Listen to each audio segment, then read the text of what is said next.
Aujourd'hui, on va entamer le 8e jour, jour 8 de ce défi 31. Donc, on n'est pas encore au tiers, hein, il y a encore du travail. Mais c'est vraiment merveilleux de relire ces proverbes. Comme je vous l'avais dit, je le prenais à chaque jour un proverbe et ils m'ont toujours impacté. Et aujourd'hui, on va en lire un proverbe un peu particulier. C'est le proverbe qui s'appelle le poème de la sagesse. Donc c'est tout le proverbe, le chapitre 8, c'est le thème sur le proverbe qu'on appelle littéralement le proverbe de la sagesse. J'ai souvent entendu des personnes me dire, oui, je lis dans la Bible, mais souvent, je ne comprends pas tout. Je ne comprends pas tout ce que je lis. Et en fait, le livre des proverbes, globalement, est un livre qui est classé parmi les livres poétiques. Donc nous avons une certaine interprétation des choses, il n'est pas à prendre toujours littéralement, mais en fait nous voulons le lire aussi comme tel, comme un livre poétique, et cela n'enlève absolument rien à sa valeur. Amen. Est-ce que vous êtes prêts? Est-ce que vous avez vos carnets, vos Bibles? Donc si vous ne l'avez pas fait, mettez la vidéo sur pause quelques instants, cherchez votre Bible, prenez votre carnet, soulignez, écrivez. Je vous encourage à le faire parce que c'est important de se relire.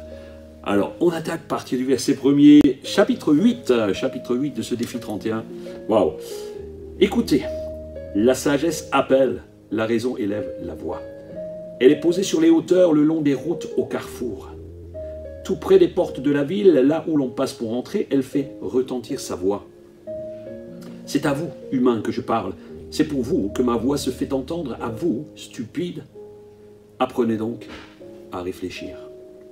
Et à vous, insensés, devenez des gens raisonnables. Il n'y en a pas sur cette chaîne ce matin. Écoutez-moi, car j'ai à dire des choses capitales. Et ce sont des paroles justes qui franchiront mes lèvres. Oui, ma bouche proférera la vérité. Le mal fait horreur à mes lèvres et mon palais proclamera uniquement ce qui est juste. Il n'y aura rien d'équivoque ni de retort dans mes paroles. Elles sont toutes justes pour qui comprend les choses. Toutes sont judicieuses pour qui a de la science. Ici, nous voyons que ce n'est pas une personne qui nous parle, mais c'est une nature. La sagesse est une nature qui parle ici littéralement d'elle-même. C'est la personnification de la sagesse. Et j'aime beaucoup ce poème, j'aime beaucoup lire ce passage-là, parce que cela, en fait, exprime littéralement toutes les facettes et la puissance de la sagesse que nous avons tous intérêt à acquérir au fur et à mesure des années, au fur et à mesure de nos lectures, de nos réflexions, des prédications que nous écoutons. Et je vous encourage à prendre des notes comme je le fais, et vraiment que cette sagesse puisse devenir partie de vous-même, parce que celui qui la possède est puissamment rempli. Et lorsque tu la possèdes, tu deviens un sage. Et en fait, oui, les sages, ce ne sont pas seulement les sages, l'intelligence, mais c'est aussi notre expérience, c'est ton expérience. C'est ce que tu as vécu qui te fait dire, bon, j'ai déjà fait telle ou telle erreur, je ne vais pas la refaire. Ou alors, mieux, j'ai vu mon frère ou ma sœur faire telle bêtise. Ah, je veux vraiment éviter de faire la même chose. Verset 10.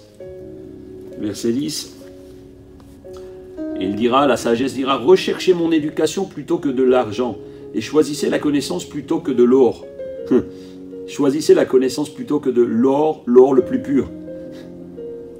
Car la sagesse est préférable aux perles précieuses et les biens les plus désirables. Aux perles précieuses et les biens les plus désirables ne sauraient l'égaler.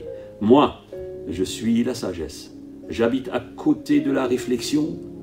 J'ai ouvert la science et la circonspection. Révérer l'Éternel, c'est détester le mal.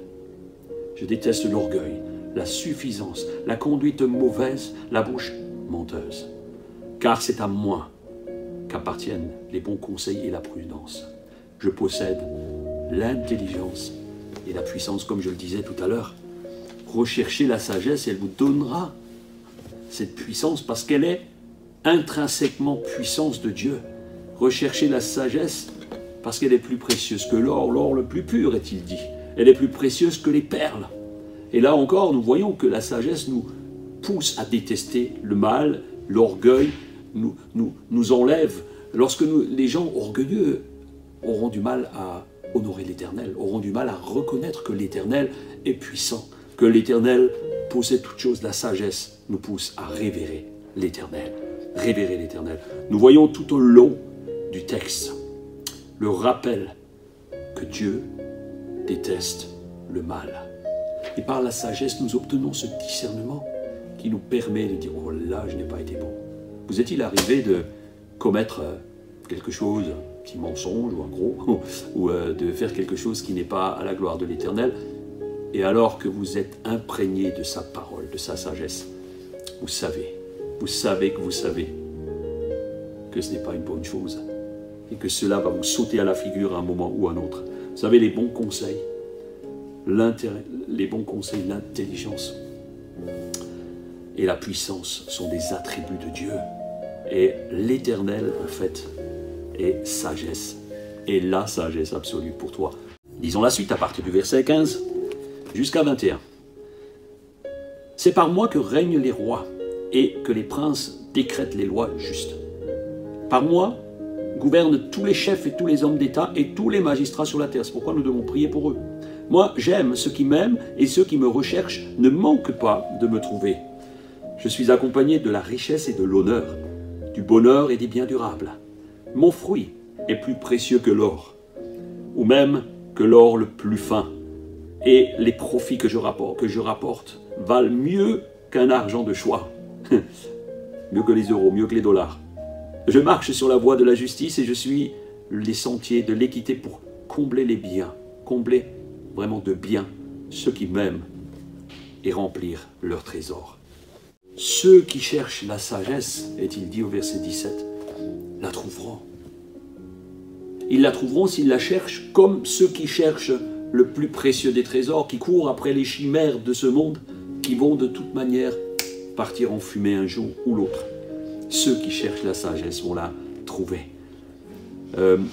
Parfois on se confie dans les biens durables et nous voyons que la sagesse apporte le fruit de la justice qui apporte la prospérité. Il n'est pas dit que lorsque nous devenons sages que nous allons être pauvres, que nous n'aurons plus rien, non. De la justice, le fruit de la justice, la prospérité découle et la bénédiction nous conduira à vivre une vie qui est en accord avec la parole de Dieu. La bénédiction divine viendra lorsque nous acquérons cette sagesse. Et la sagesse nous amène à un comportement qui va changer notre vie. Parce que les comportements que nous avons, les attitudes que nous prenons, la sagesse va nous remplir de cela et va nous amener à un comportement qui va nous amener à une prospérité tellement plus vaste, tellement plus grande que les trésors que la terre peut bien nous montrer. Verset 22. Or l'Éternel me possédait tout au début de son activité et avant d'entreprendre les plus anciennes de ses œuvres. J'ai été établi dès les temps éternels, bien avant que la terre ne fût créée. J'ai été enfanté avant que les océans n'existent et avant que les sources n'aient fait jaillir leur surabondance, avant que les montagnes n'aient été établies, avant que les collines soient apparues, j'ai été enfanté. Dieu n'avait pas encore formé la terre et les campagnes, ni le premier grain de poussière de l'univers. Vous voyez, Dieu est sagesse absolue. Moi, j'étais déjà là quand il a fixé le ciel et qu'il traça un cercle autour de la surface du grand abîme. Et quand il condensa les nuages d'en haut, quand il fit avec force les sources de l'abîme et quand il assigna à la mer les limites pour que ses eaux ne les franchissent pas, quand il détermina les fondements du monde, j'étais à ses côtés. Comme son maître d'œuvre, sans cesse objet de ses délices, je dansais devant lui jour après jour, jouant sur la surface de la terre. Je trouvais mes délices dans les êtres humains. Waouh! Maintenant donc, mes fils, écoutez-moi, heureux vous tous, qui suivez les voies que je prescris. Écoutez mes leçons et vous deviendrez sages, ne les négligez pas. Car heureux l'homme qui m'écoute, oui, qui vient veiller à mes portes jour après jour et qui monte la garde devant l'entrée de ma maison. Car celui qui me trouve a découvert la vie il obtient la faveur de l'Éternel. Mais il se fait tort à lui-même, celui qui me désobéit. Tous ceux qui me haïssent aiment la mort. La sagesse, nature même de Dieu, est établie avant même que la terre n'existe, avant que tu n'existes, que je n'existe. Elle fait partie, en fait, de l'ADN divin. C'est pourquoi il est important de saisir cette dimension, parce que sans la sagesse, vous ne pouvez rien faire. Et j'aime beaucoup ce chant que nous avons parfois chanté, Abba Père, vous savez, bien avant que bien avant. Il était là, bien avant toutes ces choses, avant la mer, avant la terre, avant que les sources ne jaillissent, avant les animaux. La sagesse était là avec Dieu. Et nous voyons ici l'importance de la sagesse au plus haut point, parce que ces versets nous montrent la personnification de ces valeurs. Elle est établie. Elle est comme enfantée. Dieu est la source de la sagesse. N'y voyez pas que c'est la sagesse qui a enfanté Dieu. Non, non.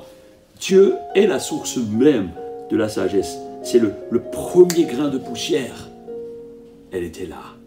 Ce que nous appellerions aujourd'hui les atomes, ce que certains pensent a été créé de manière magique. Non. Nous voyons que c'est la sagesse de Dieu, la connaissance de Dieu qui a fait tout. Et j'aime bien ce verset 30 où il est dit que, en fait, elle est comme le maître d'œuvre avec Dieu. La joie manifestée de la création et de l'humanité, j'ai trouvé ça extraordinaire. Il dit, j'ai trouvé ma joie, la sagesse a trouvé sa joie dans les humains. Il y a parfois peut-être qu'on pourrait avoir quelques doutes sur certains humains, mais la sagesse a trouvé sa joie parce que Dieu a créé l'homme à son image. Il veut donc que nous écoutions ce qu'il est en train de dire. Moi, j'y vois vraiment la nature de Dieu. Il n'y a pas de hasard. Heureux ceux qui écoutent. Heureux, mes amis, ceux qui écoutent. En conclusion, nous voyons que la sagesse est associée à la vie même. La sagesse donne la vie. Elle maintient la vie, elle prolonge la vie. Tandis que la folie est associée à la mort. Nous le verrons la prochaine fois. La folie est associée à la mort. Alors, je voudrais vous donner un défi ce matin, avant d'ouvrir la bouche sur quelque sujet que ce soit. Pensez, réfléchissez. La Bible dit parfois, tourne ta langue dans la bouche avant de l'ouvrir. Je voudrais vous inviter ce matin en priant, en disant, Seigneur, donne-moi la capacité de mesurer. Donne-moi la capacité de discerner. Donne-moi la capacité, avant d'ouvrir la bouche, de réfléchir. Est-ce que cela honore ton nom? Est-ce que cela honore quelqu'un? Est-ce que cela bénit quelqu'un? Si aujourd'hui j'ai fait du tort à quelqu'un, eh bien Seigneur, aide-moi. Aide-moi à changer. Aide-moi à me transformer. Oui, j'ai besoin de ta sagesse. Remplis-moi. Remplis-moi de ta sagesse. Apprends-moi à entendre et écouter tes conseils. Seigneur, bénis chacun maintenant, afin que chacun puisse vivre heureux et puisse recevoir comme un cadeau cette sagesse d'en haut qui nous est donnée à la base, que nous puissions la développer, que chacun et chacune puisse la développer.